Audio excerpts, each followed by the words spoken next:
Деновите меѓу Божик и Водици се познати како некрстени денови. Според етнолозите, луѓето во минатото верувале дека во деновите од Божик до Водици се појавуваат зли духови и токму затоа палеле огнови за да ги истераат. Во земјава се уште се негува традицијата за Стара Нова година и за Василица, а првата асоциација за Василица е палењето на василичарските огнови. Во етнологијата и во верувањата, во обредните верувања кај нашиот народ во минатото е тоа дека од Божик до Водици се некрстени денови.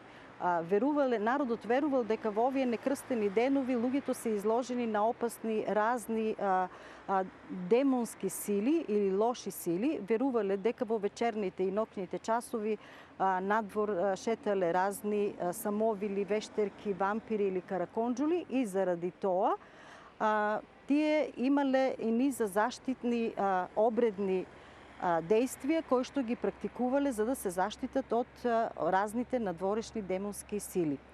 Така тие верувале дека ако веќе мораат да излезат навечер надвор, во джебот треба да стават сол или да стават чешне од лук или пак некои носеле дури и кибрит, верувајќи на тој начин дека од сопалењето на кибритот, со оганот, ги истеруваат лошите сили. Слични се верувањата и со маскирањето. Претежно групи од возрастни мажи се маскираат, а на половината носеле звонци, за да ги истераат злите духови.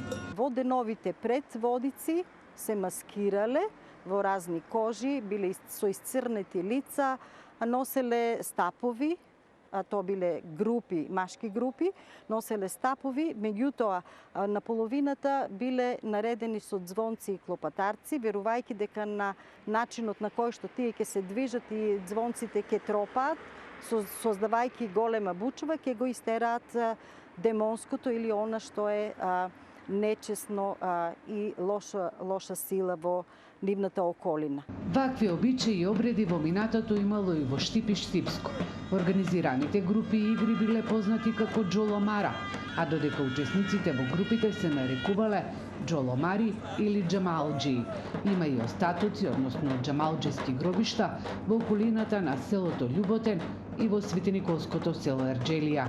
Во Делчевското село Звегор, вчера невестата, младоженецот, попот, мечката и белците, кои ја чуваат невестата, ги посетија домовите во селото, со што уште еднаш традиционално се одржа Звегорската сурва.